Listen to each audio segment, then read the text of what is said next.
10 minuto makalipas ang oras ng alas 8. Ito na po ang ating may issue. Issue? Di na. Okay, nagkita yung apo. Okay, ito po yung mga pinag-uusapan po na mga issues dito sa Pilipinas. Maging debangir nga bye-bye. Okay? At ito po, dako po tayo sa ating first issue, mga kaibigan. Pero good morning muna sa mga tiga DSWD. DSWD personnel, busy na gumagawa ng payroll, parola. Para sa mga magkasahod, mga tiga Pantawid Pamilya, si Ruby Boy at Echo from Tessie, okay? Paki-play yung Someone Like You from Adele. O sige, madamdama. Magandang umaga rin kay Manang Margie Murao, king kastamot kini Irene Orpiano. Okay, di barangay Paratong, di bakdungutan na po. Kasi nagbaybay, dalakil daluyon na. Dapat ibugi na. Okay? Good morning po sa mga tiga barangay, tawag ito? Paratong, Baknotan at La Union. Okay? Kinapod naging dito taga Santo Rosario, San Juan, naging ka ruba kang niyan yan. Naging na po do tartar na ka, no? Okay, first issue! Nako, eto, naramdaman niyo po yung malakas na ulan kanina, mga kaibigan? Aba, indikasyon po yan ng hi, hello ni Isang. Okay? At tuluyan na nga po, na nabuo bilang ganap na bagyo. Yung sinasabi namin kahapon na LPA. Ayan, na binabantayan po sa silangang bahagi ng Luzon. Ito po si Bagyong Isang, gaya nga ng sabi ko, mga kaibigan. Aba, kaninang alas 4 ng madaling araw ay natukoy po ang sentro ng bagyo, sa layong 300 km sa silangan ng Infanta, Quezon. So kung hindi po magbabago ang kanyang direksyon, abay aasahan po na tatama sa kalupaan ng Isabela ang sentro ng bagyo bukas ng madaling araw. So, taglay po nito ang lakas ng hangin na abot sa 45 km per hour, malapit sa gitna. At umuusad po ang Bagyong Isang sa direksyon ng Kanlurang, Hilagang Kanluran, sa bilis na 19 km per hour. Napartabot, sa XRM makadaanan. Okay. Okay. So, ito po mga karuba, nakataas po ang signal, storm signal number 1. Dito po, Ilocos Norte, Ilocos Sur, Abra, Ifugao, Cagayan, Calayan, Babuyan Group of Islands, Isabela, Quirino, Aurora, Mountain Province, Kalinga, Apayao, Catanduanes, Kenpulilio Island. Kas nangagyo po, hindi po kasama dyan ng La Union. Maraming salamat naman. Thanks God. Praise the Lord. Okay? Ayan. So, signal number 1 po, sa mga nabanggit kong lugar, 15 po yan. Kinsidami na po. Dahil po dito, mga karuba, pinapaalalahanan po tayo ng pag-asa na mag-ingat sa flash flood at sa mga landslides. Okay?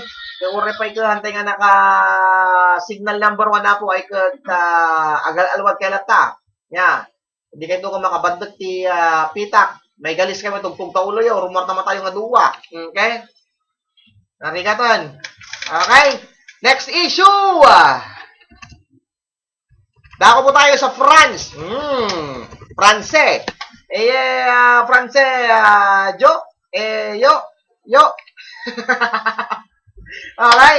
Ay, magkilala kong Frances, si Ma'am Alcora. Yan po, Alcora French Resto Maison. Nagiti ako makamis, Iti bukod na nga pagilya, nagiti Frances, po nga, gagan ito La Union. Mga kayo iti makaraman, iti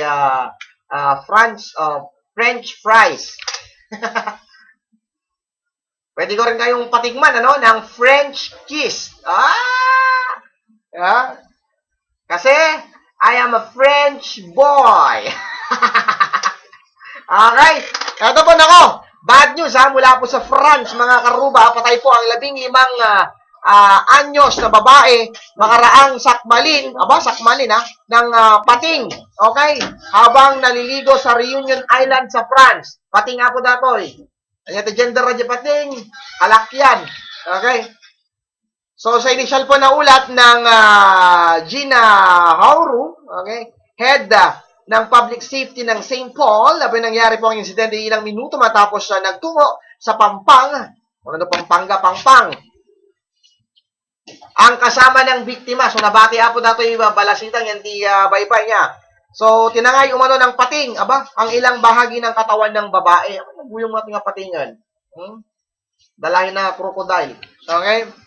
Ito na po ang pangalawang beses na may nangyaring pag-atake ng pating sa France. So, siyempre, nakita nga pating, no, kasi nga pinagtutudo yung pransakta. Walang mindamay. Biro ka ti karne. Okay?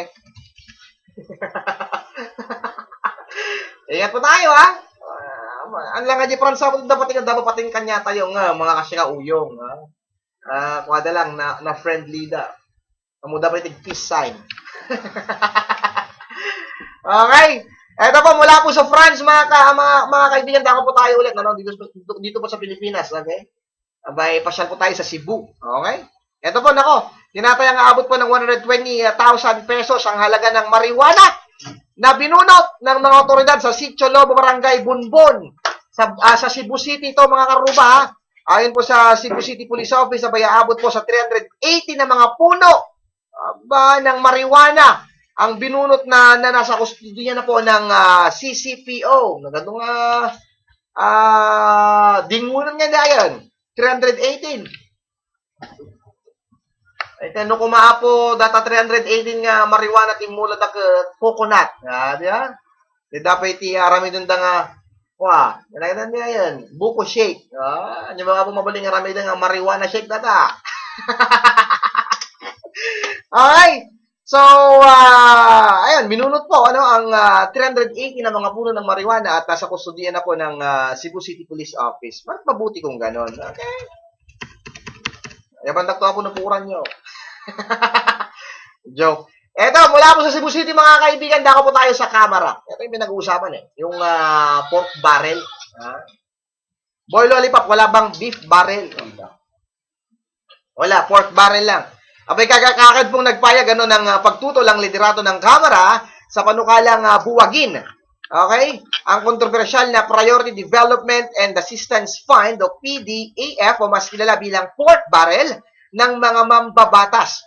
So sa isang pahayag, abay nanindigan po si House Speaker Feliciano Belmonte na higit umanong kailangan ng mga kongresista ang nasabing pondo, lalo't dito nang gagaling ang panustos o pangtustos sila sa mga proyektong laan sa kanilang mga distrito. So ayon pa po kay Belmonte, aminado siya na kailangan ng mahigpit na panuntunan at transparency sa paggamit ng kanilang pork barrel. O nga naman,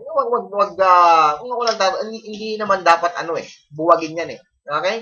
Kung ang problema yung tanong nila kung pangipapanan ng kongresista, transparency lang data po ang kailangan ngayon kapan. Okay? Okay, so yan po. Meron pang isa. Ito po nagbahabol, mula po sa Kamara, dako ulit tayo sa ibayong lugar, sa Jakarta po, sa Jakarta. Okay? So tinatayang 17 katao po ang nasawi sa nangyaring stampede. Alam yung stampede? Nivas stampede. Hindi, ito yung malimit nangyayari sa mga concerts, hindi tao nga gugulo, baga dadabomba, nadanatay, gugulo ng tumot, binagdagda. So ito po, ganito pong nangyari sa Jakarta kung saan 17 tao po ang namatay. Kasunod po ng riot sa boxing match sa Eastern Indonesia. Boxing to nagka-stampede. So nagugat po ang riot matapos sumanong kutsainos, asarin ng todo ng mga supporters ng nanalong boksingero, ang mga fans ng natalong boksingero. At ang kinantsaw. Okay? Ayan, so nagkabatuan umano ng mga upuan bago tuluyang nauwi sa Awayan at nasa kustodiya na po ng pulis ang 13 katao na isinasailalim po sa interogasyon. Dagiti po naging kinagrugi, itipinukaw, binukinantsaw niya. So wala pang kasong formal na isinasampa habang patuloy pa rin po ang investigasyon. No? Kasi naman, so 17 katao ang namatay.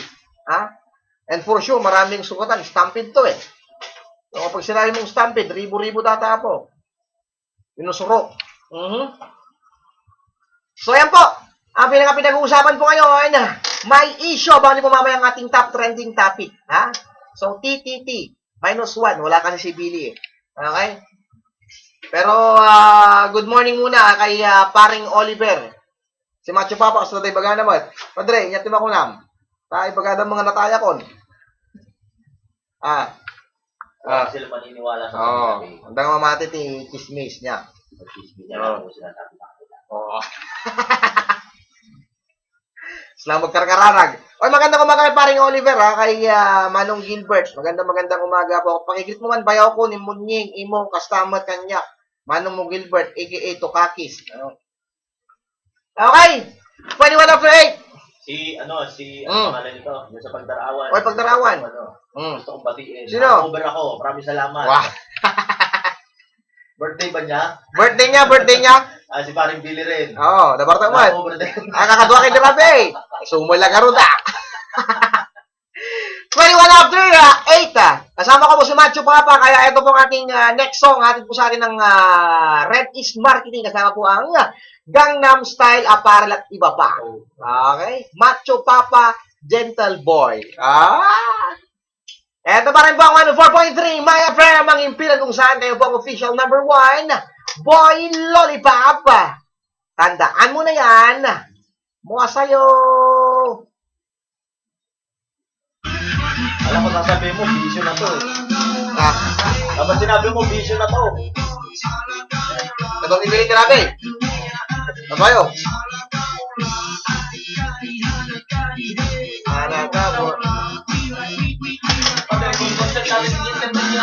Yeah.